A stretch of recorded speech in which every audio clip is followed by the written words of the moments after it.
ibu saya tuh dari dulu sampai sekarang mukanya nggak berubah, tetap cantik gitu, cuman resepnya saya nggak berani jalanin gitu, sampai saat ini tuh masih belum gitu, belum, urat teganya masih belum gitu. Jadi tuh, kebiasaan ibu saya, jadi kalau bangun tidur itu air ludahnya yang kita tuh belum apa-apa itu untuk muka gitu, dan itu memang, saya perhatiin ya dia nggak berubah gitu sampai sekarang. Nah saya sendiri pernah nyoba, nggak tahan sama baunya jadi nggak pernah dipakein, itu aja.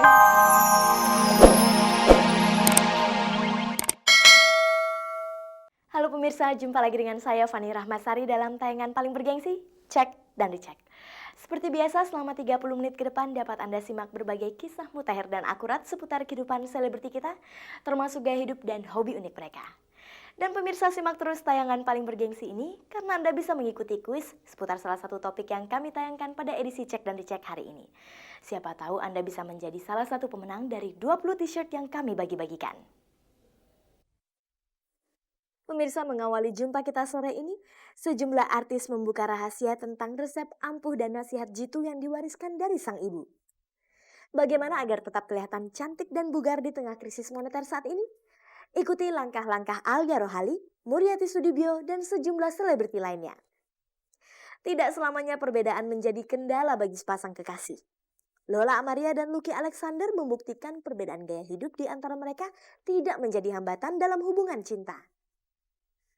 Pemirsa, ini tahun pertama pasangan suami istri Cindy Claudia dan Thorik Eben Mahmud menjalani ibadah puasa bersama dalam satu keluarga. Ikuti wawancara pasangan muda ini dari studio Cek dan Dicek. Dan seperti biasa di akhir acara dapat Anda ikuti kegiatan seputar selebriti yang berhasil dihimpun tim Cek dan Dicek.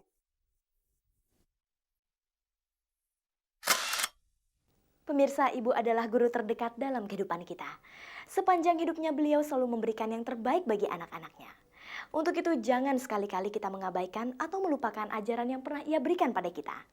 Lalu nasihat apa yang paling berkesan bagi para selebriti kita yang pernah diberikan ibu mereka? Kalau mengenai cowok, ya kata mama, ya kamu jangan bohongi kata hati gitu. Kalau misalkan contohnya gini deh, aku kan belum married.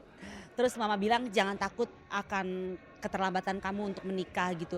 Kalau kamu memang belum mendapatkan yang pas, terus Tuhan bilang belum waktunya kamu menikah, ya udah kamu sabar aja tunggu. Jangan karena orang lain, terus kamu mengambil sikap segera gitu, nanti malah kamu yang rugi, nanti malah berantakan gitu. Tapi kayaknya udah dikit lagi. Yang jelas sih kalau nasehat untuk ibu saya, kayak dulu seumpamanya saya nyanyi gitu ya, kan saya suka festival gitu. Sebelum nyanyi itu, sebelum saya keluar dari panggung gitu paling enggak, ibu saya tuh menyarankan ucapkan gitu ya, bismillahirrahmanirrahim gitu ya 3 kali gitu selama saya tuh ngelangkah ke panggung gitu. Dan itu selalu saya lakukan sampai sekarang, itu aja. Unik sih yang soal jodoh. Dulu kan zaman dulu kan ini agak-agak ABG jatuh cinta jadi buta aja gitu. Jadi mama dari awal sudah bilang jangan pacaran sama dia, nggak baik. Feeling mami nggak baik gitu. Cuman ya dulu sih bodo amat gitu ya sampai berantem. Paling waktu saya baru-baru jadi model kan saya nggak pede sama sekali, yang kayak ngerasa paling jelek, paling pendek, paling aneh gitu kan. Tapi mama saya selalu bilang walaupun kamu paling pendek misalnya atau kamu paling jelek atau paling aneh, tapi percaya sama diri kamu sendiri, pasti kamu jadi, kalau kamu udah percaya sama diri sendiri walaupun kamu gimana ya kamu ntar bakalan asik aja. Mungkin dulu waktu masih SMA gitu dibilang jangan keluar malam, tapi keluar malam. Saya biasanya karena saya dulu punya bronkitis ya. Jadi kalau apa-apa selalu diingetin. Apakah seluruh nasihat ibu mereka itu terbukti kebenarannya? Ya terbukti banget, buktinya begitu saya, udah bener-bener yang lagi diri bener gitu ngadepin banyak orang gitu, udah nggak ada rasa takut, nggak ada rasa ini. Kayaknya kalau di backstage kan saya masih, aduh bisa nggak ya saya semuanya memeriahkan suasananya, bisa nggak gue ngangkat, suasana ini gitu biar jadi meriah atau gimana gitu. Bagus nggak, itu udah pasti ada nervous lah ya kita ada gitu. Tapi begitu saya jalan itu ya udah hilang aja gitu, kayaknya ya cuek aja gitu, kayaknya ya cantik aja gitu. Wah terlalu pede.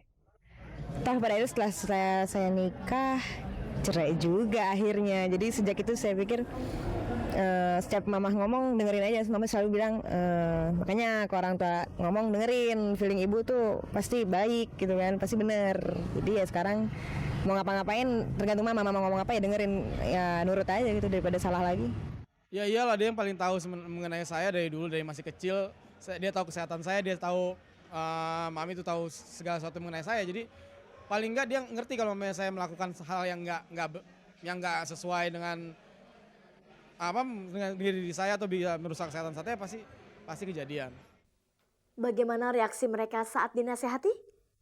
Dulu ya sebelum kejadian yang besar itu sih lewat aja itu, dengar kuping kanan masuk keluar kuping kiri. Sorry ya mam ya.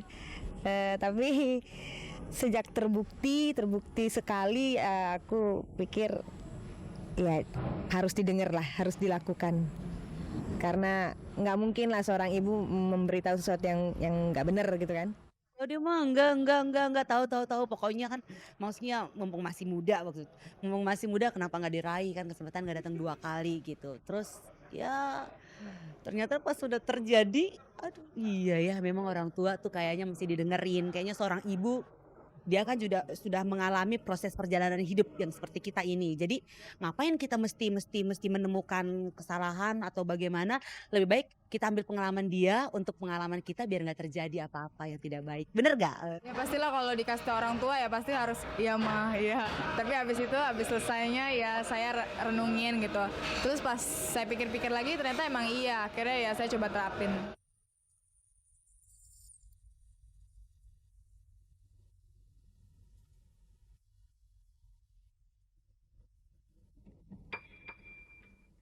Pemirsa, ibu para selebriti kita juga memahami betapa pekerjaan sang anak tidak mengenal waktu. Untuk menjaga penampilannya, para artis punya resep khusus yang diwariskan ibu mereka. Apa saja resep istimewa itu? Ada rahasia kecantikan dari nyokap juga, karena ibu saya itu dari dulu sampai sekarang mukanya nggak berubah, tetap cantik gitu. Cuman resepnya saya nggak berani jalanin gitu, sampai saat ini tuh masih belum gitu, belum urat teganya masih belum gitu.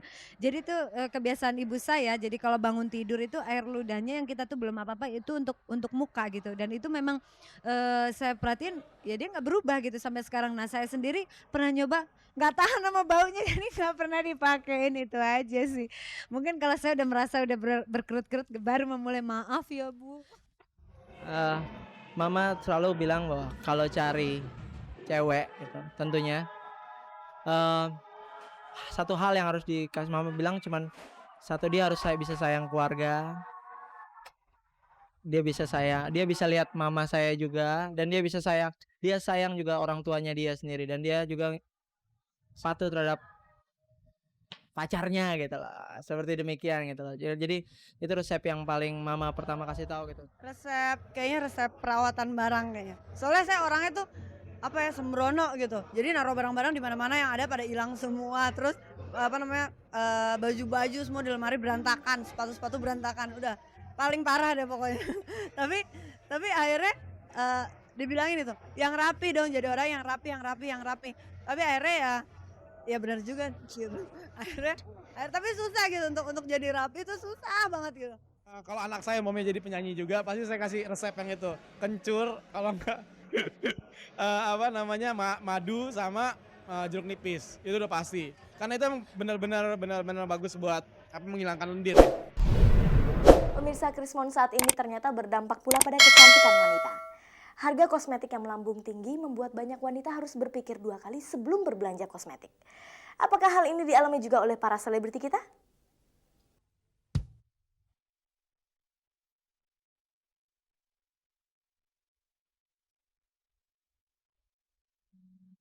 Kalau sekarang lagi krismon gini karena kebutuhan juga banyak, terus harga-harga kosmetik itu jadi 2 kali lipat, 3 kali lipat, apalagi yang kalau kita beli dari luar gitu ya.